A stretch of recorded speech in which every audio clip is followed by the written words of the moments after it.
Hi, everybody.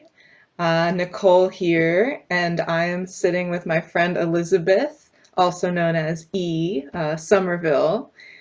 She lives in Virginia, and she lives on a beautiful farm with her husband and her two children. And she is an amazing poet and writer, and she's just been stepping forward with all of this power and all of this beautiful energy that's been pouring out of her over these last, like 6 to 7, 8 months or so, Somewhere in especially. there.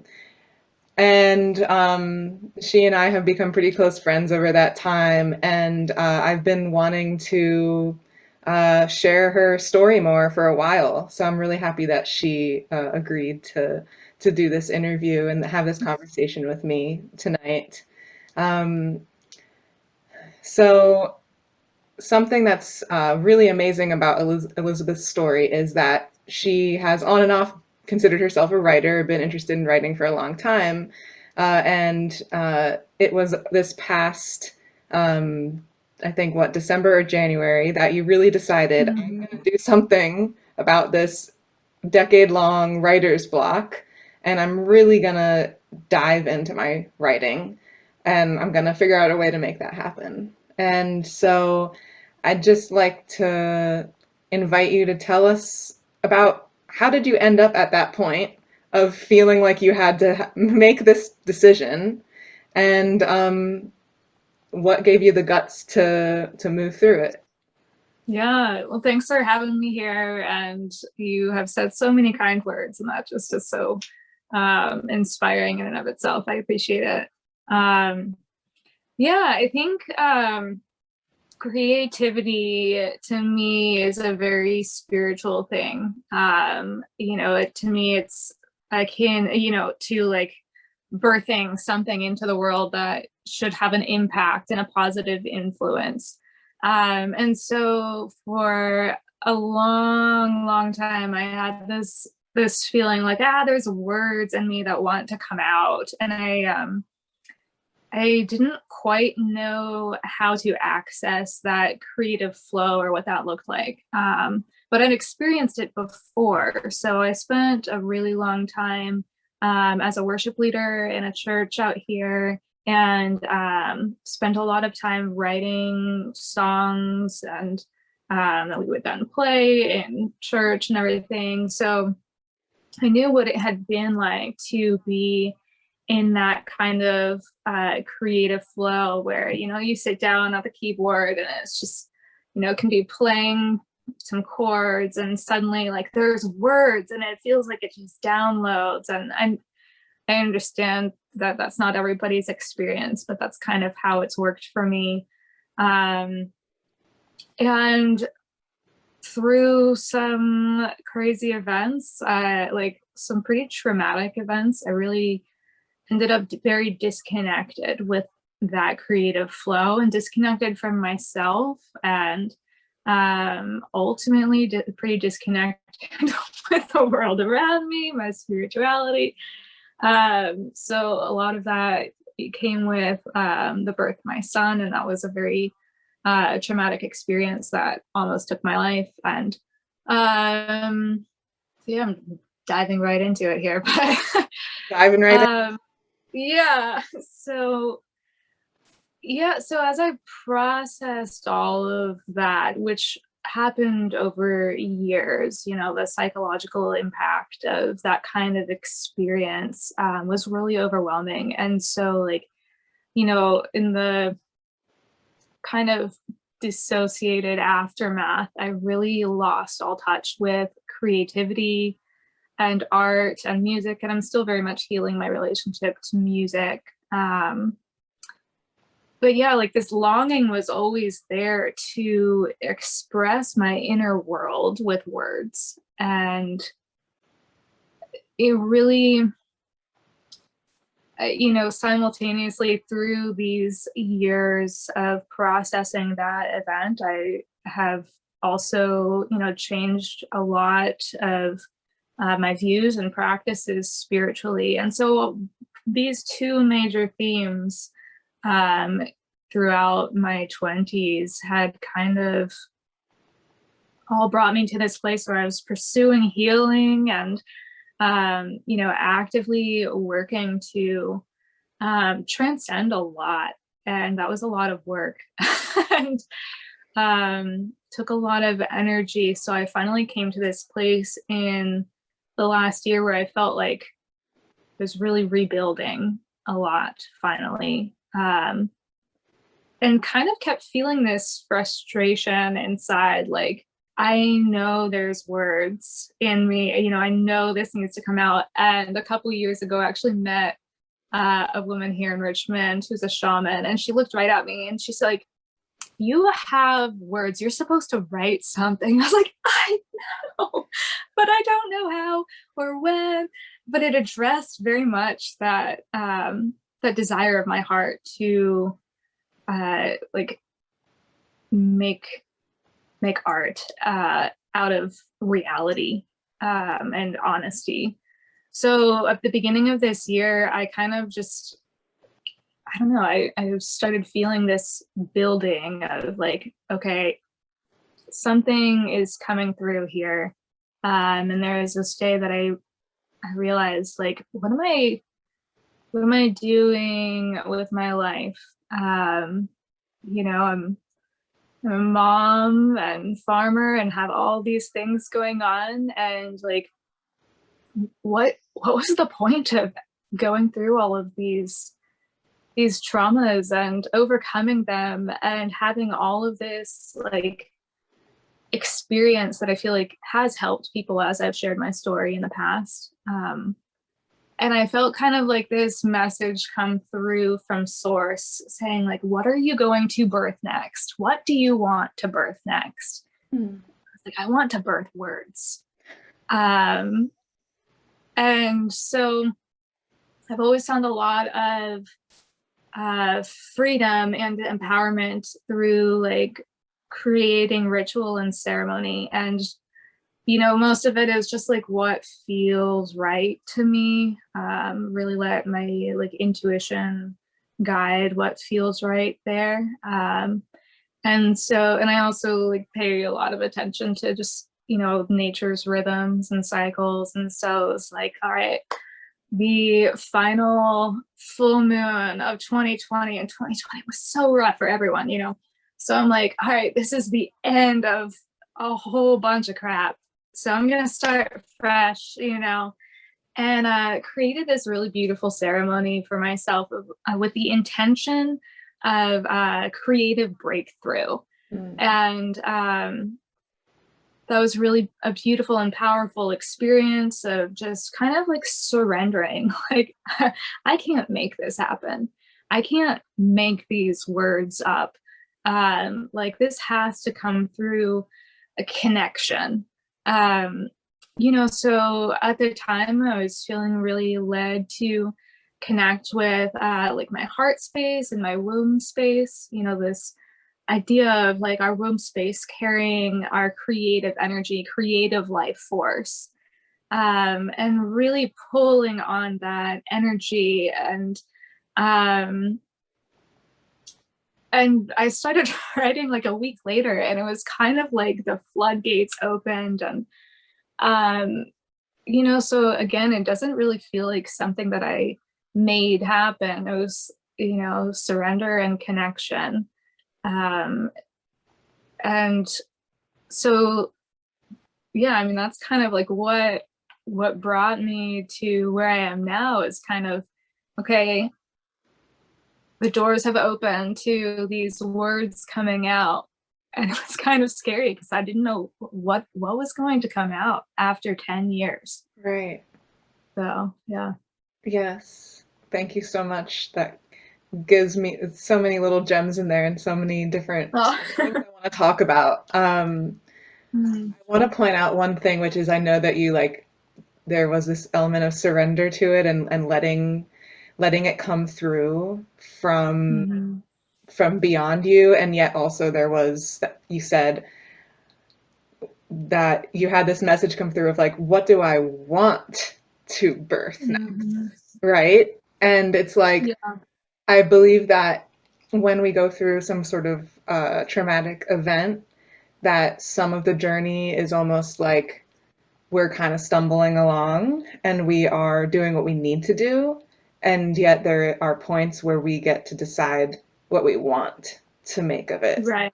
And there is Yeah, some part of you that wanted to feel the wonder of writing words. certainly. Yeah. Yeah, well, and it's this interesting thing, I feel like when we're aligned with source and aligned, in ourselves, just that there's this unifying of, purpose. And I think like what we want is what the universe wants to give to us and wants to put us in that place where like, it's relationship, it's, connection. Right. It's a team Yeah. effort. Yeah. Yes, that's something that came to me recently. I was like, me and Mm. the universe are on a team. Yeah, yeah. And I've heard it said before that what you want wants you too. I like that. Yeah. Yeah. So what does it feel like when you write? What does it do for you?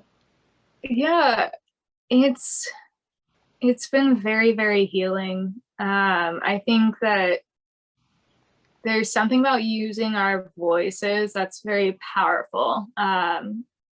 Because, as it like in my own experience, a lot of what I had thought was true before, I found like, hey, this doesn't work for me, at least, this isn't working in my life.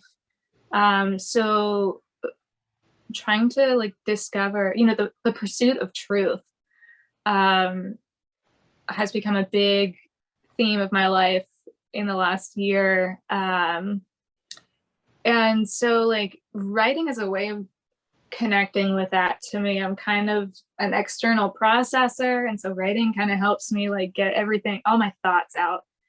Even though it's not always just like, oh, here's a poem. Sometimes it's a more of a process. So usually it starts with just this desire to create something, or it'll start with like, hey, I'm milking goats, and this phrase just pops into my head, and I don't know why, but just observing life. It'll start with an inspiration or a phrase, and then it's from there about giving attention to that.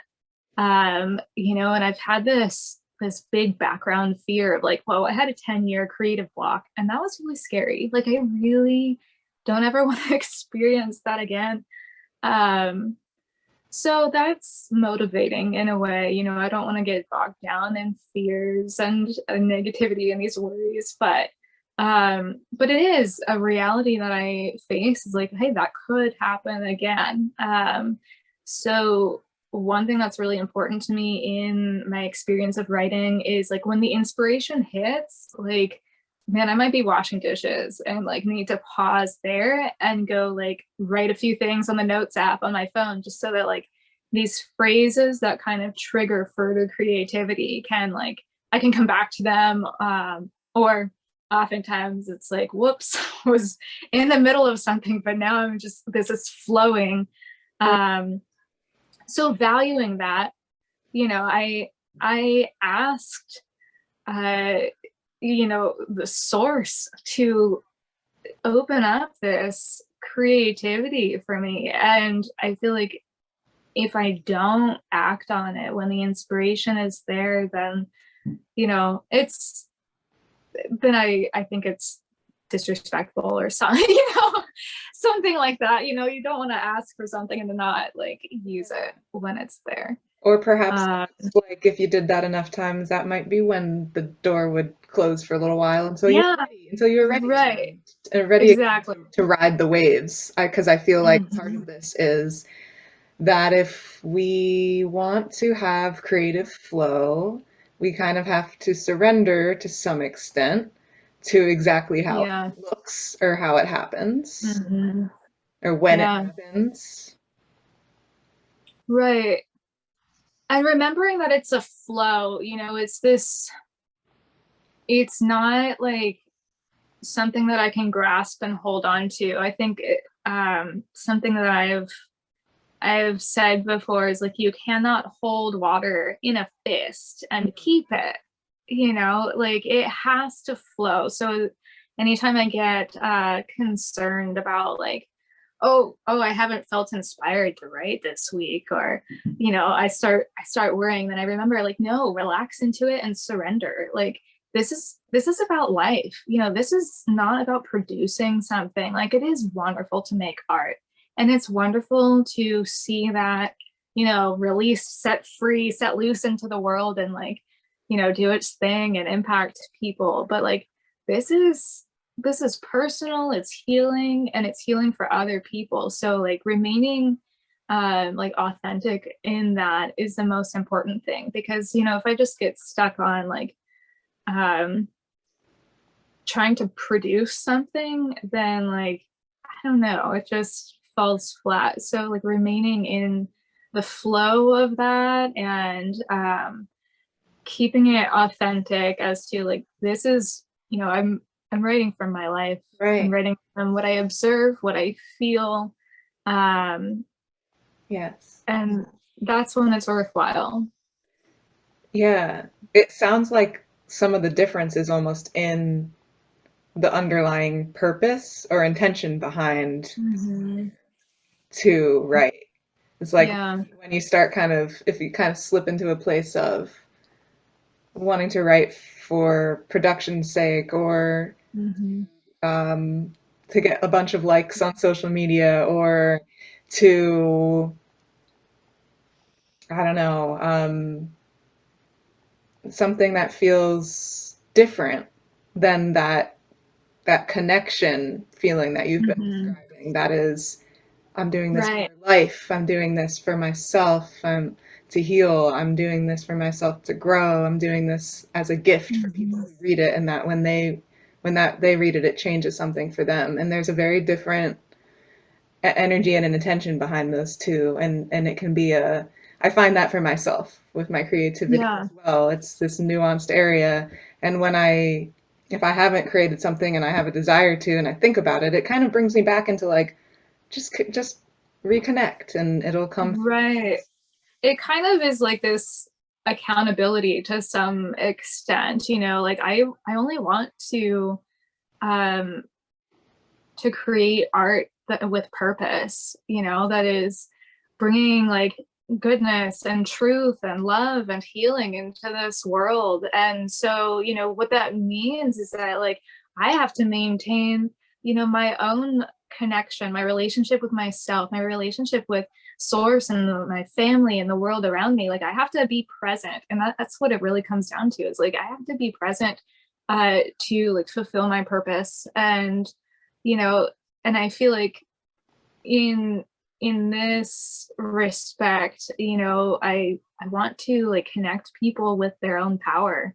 Hmm. I want to inspire people to like connect with themselves, to remember what it feels like to live in and walk in their truth, and to love themselves and have the audacity to be honest and authentic, um and live that out. Right. So that's where like remaining authentic here in this space is, again, it comes back to connection. Right. Yeah, and that it helps to revisit that and know that's when you put your words out there, that that's what you hope that it Yeah. empowerment to others who read it. Um, Hmm.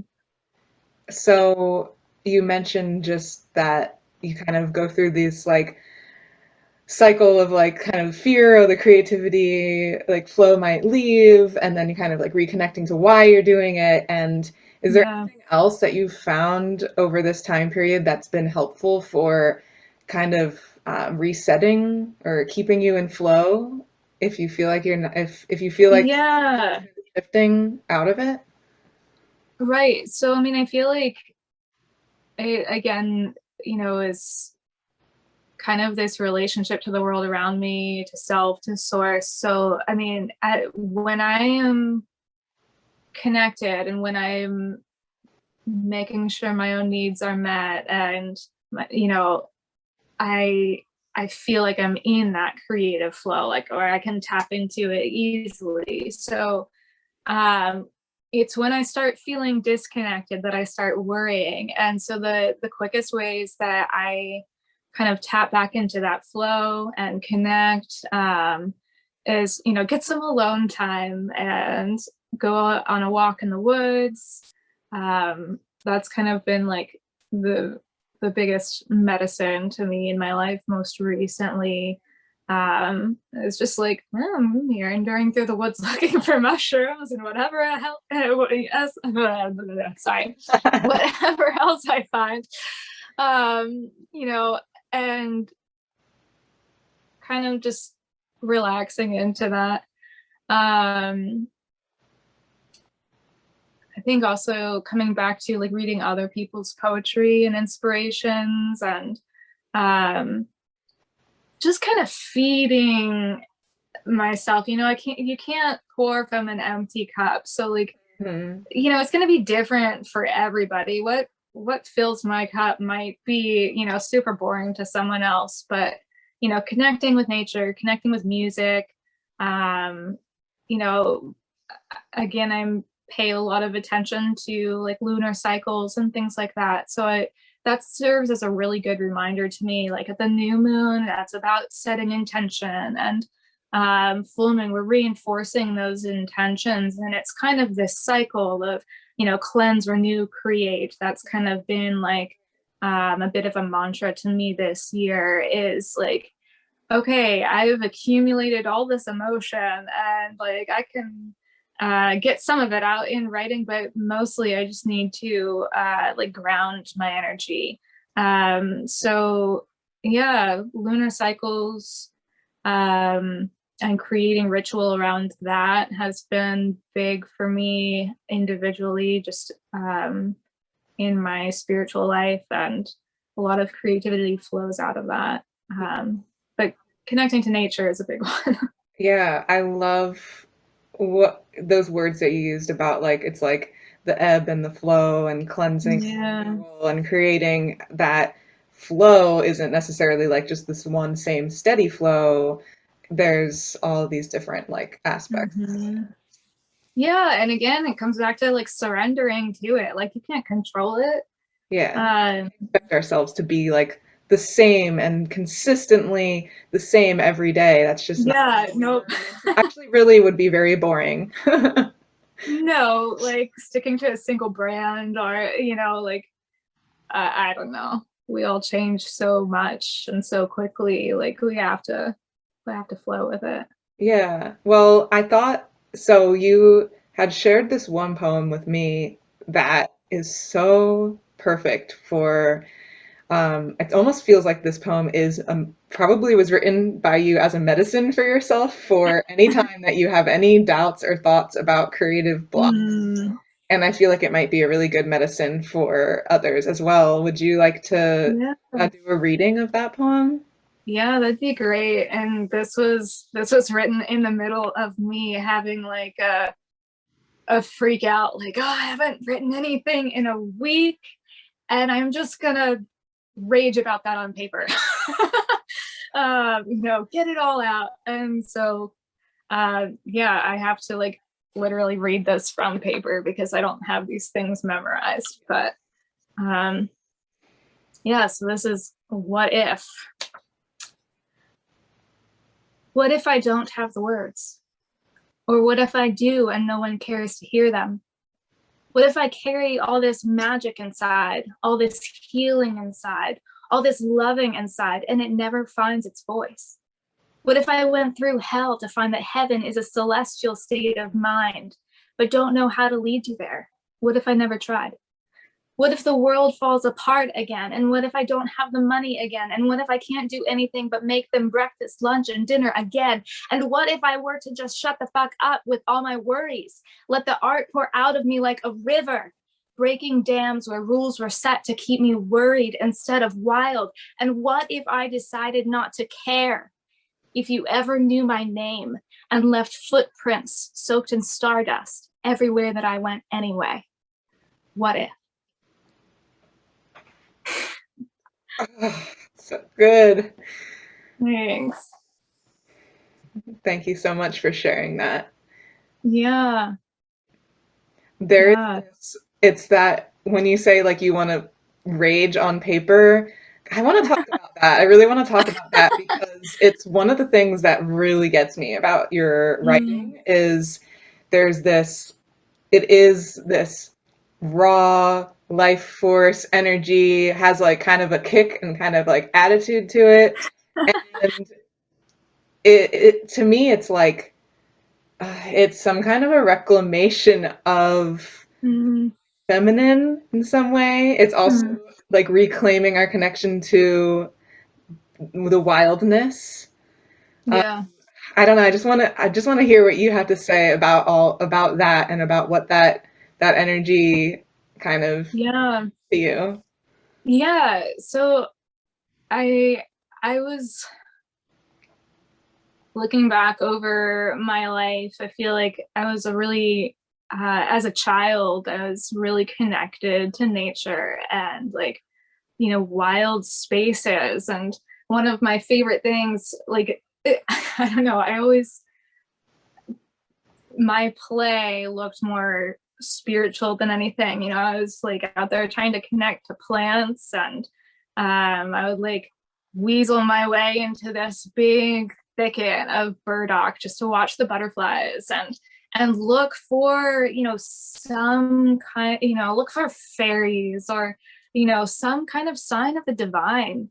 And I remember that before I was introduced to religion, and I don't want to like harp on too much negativity with my experience of religion, but I feel like my experience, 22 years in religion, really did kind of squelch that and really diminished my voice and my connection to my own power, to nature, and, you know, kind of disconnected me from what I knew to be a relationship with God um, as a child. And so this is all a reclamation of, being connected to, Mother God and the divine feminine flow. And it took fighting for my life, physically and psychologically, to get to this point where I felt like I could know my own truth and gain the courage to speak. So I feel like there's a ferocity in my words that kind of scares me sometimes, because it's like, oh, I've never been this bold.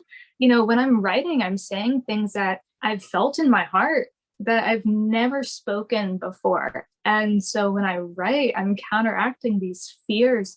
And one thing that I've really uh, something that I've been experiencing a lot lately is I'm starting to read my poems out loud more. And that's kind of a funny thing. Like, I write these things and I hear them in my head, Mhm. and I will like share them, but very rarely do I read them out loud. And I'm realizing that, man, there's a lot of medicine that I'm missing for myself when I don't read them out loud. It's kind of like making the medicine and never consuming it. And I've been thinking about that a lot today. As I connect with herbalism again, of, well, like if I make all these medicines and they just sit on my shelf, they're useless. And I had this realization that like my words could be that same way. Like, I could feel some kind of release in my heart just putting these words down on paper. But if I'm not going to actually speak them out, I'm missing the medicine, Yeah. or in its entirety. Um, so yeah, like there's some fear, like when I first started writing, of like, oh, oh no, I'm gonna tell the whole truth. Oh my gosh, what's gonna happen if I tell the whole truth? And one of the first things that I wrote that I shared was like, how will I know when I open my mouth if I'm going to spit venom or drip honey? Yeah. And it's both.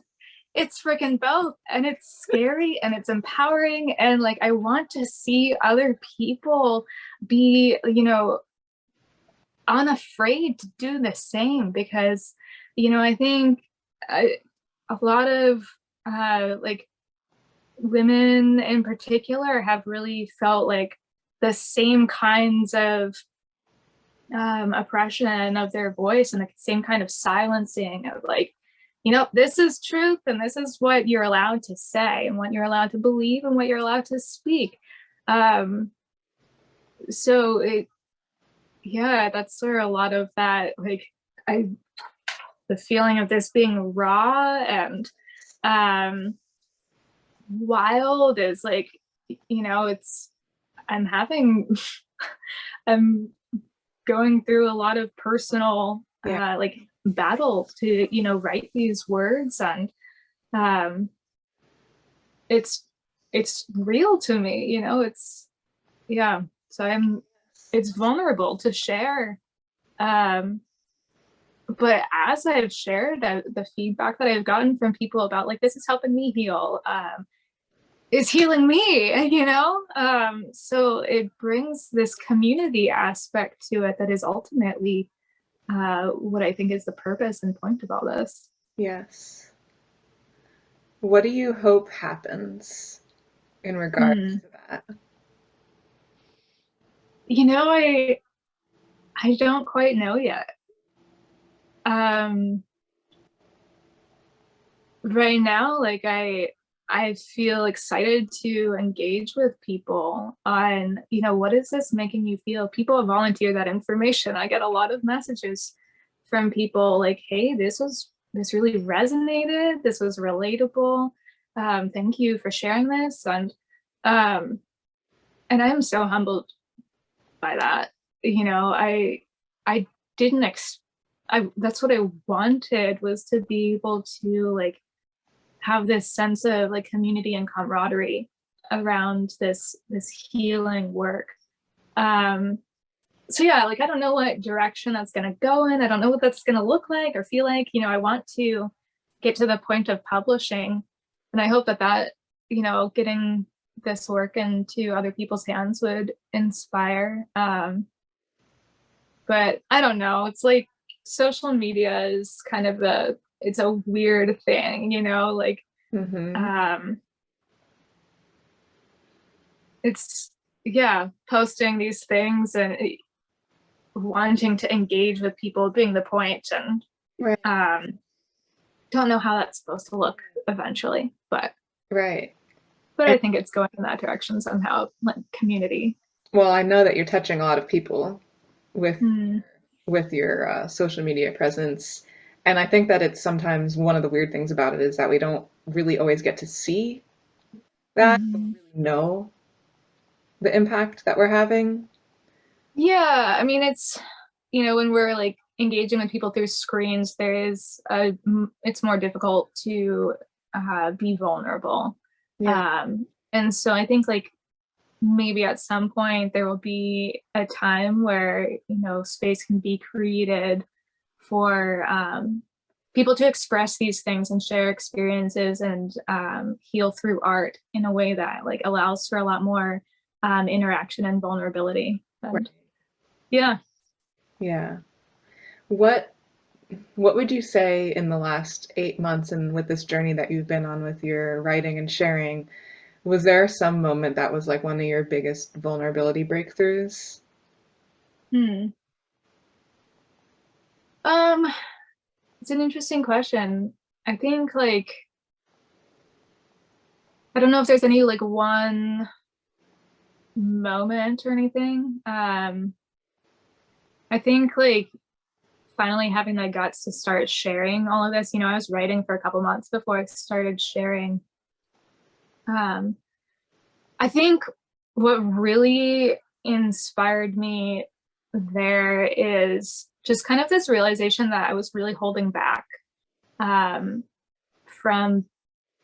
from sharing who I was with the world and sharing in truth and authenticity. And I woke up one day and I realized, like, if I'm going to hold back because of what some people's responses might be, then that means I'm living for them and not myself.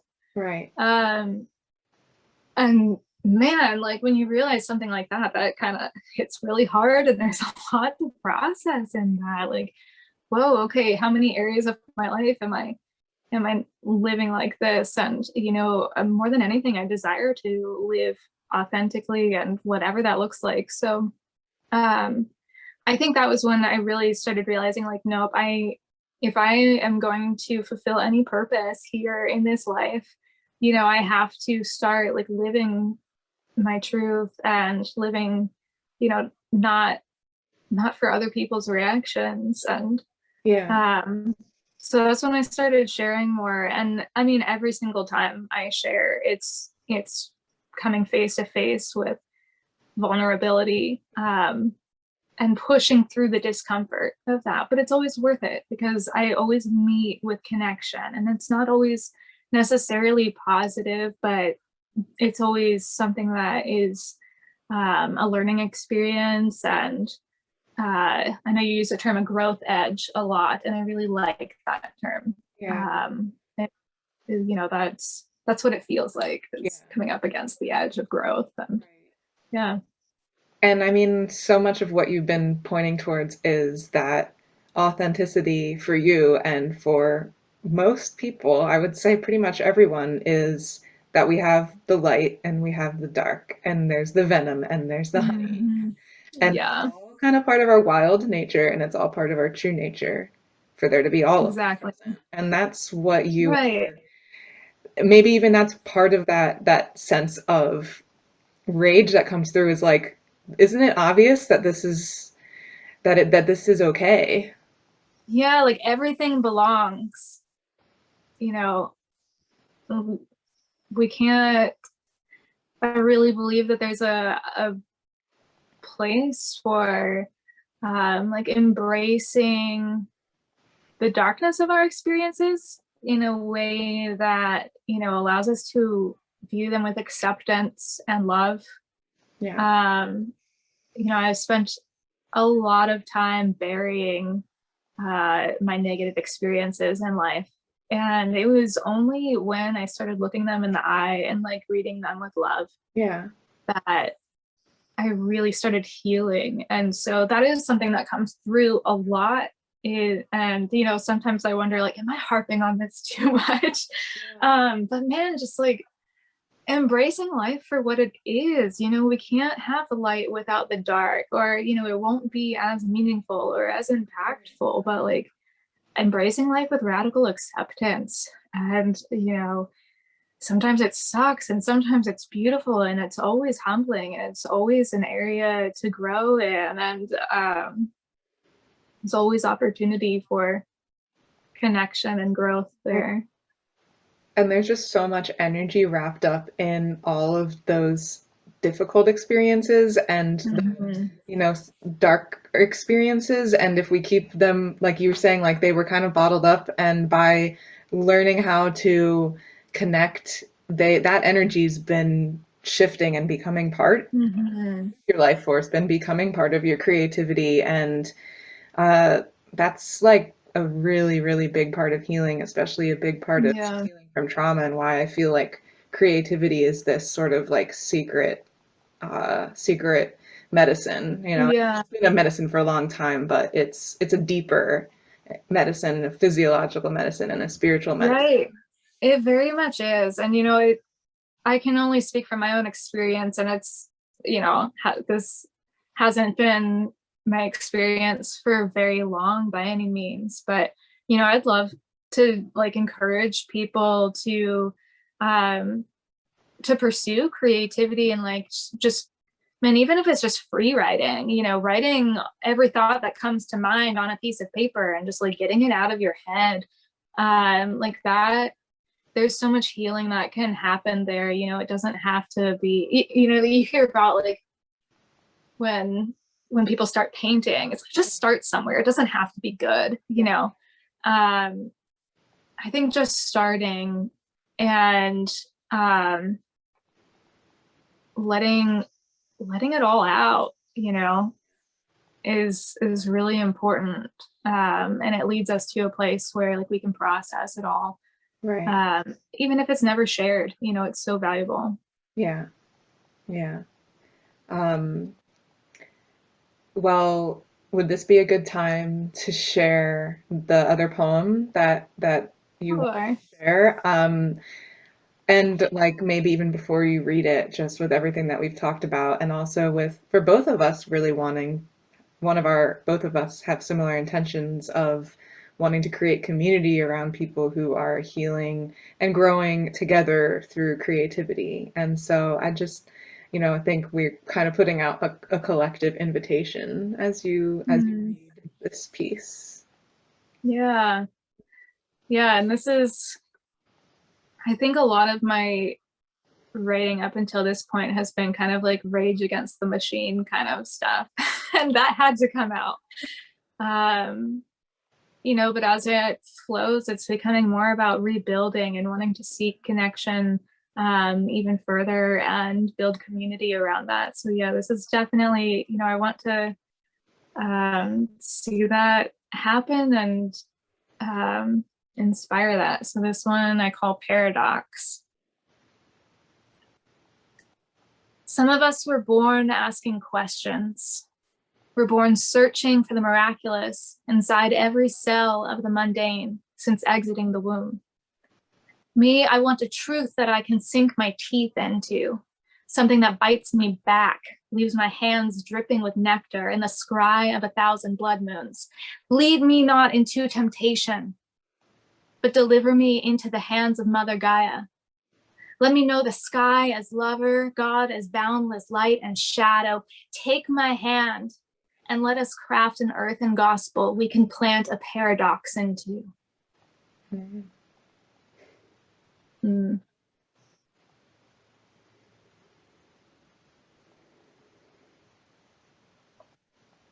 Yes. Yes, thank you so much. It is the perfect illustration of building something new. Mm. Yeah. And I guess this is how we do it. I guess we're doing it. Yeah. Yeah. Tap into the flow, reclaim our voices. Yeah, and Yeah. be brave. Yeah. Yeah. Thank you so much, Elizabeth. I think that this was just it's just a beautiful experience to be with you. Oh, And I'm like, we've talked about a lot of this stuff on different occasions, so I'm just really glad that we put it together for other people to hear too. yeah. Well, thank you so much for inviting me and for this opportunity to share. And I really appreciate it. I appreciate the work that you're doing as well. Yeah. And I'm excited to see where this flows. And yeah. Yeah, thank you everyone so much who tunes into this at any point, and hoping that you receive all that you need from it as well. All right. Yeah. Thank you. Yeah.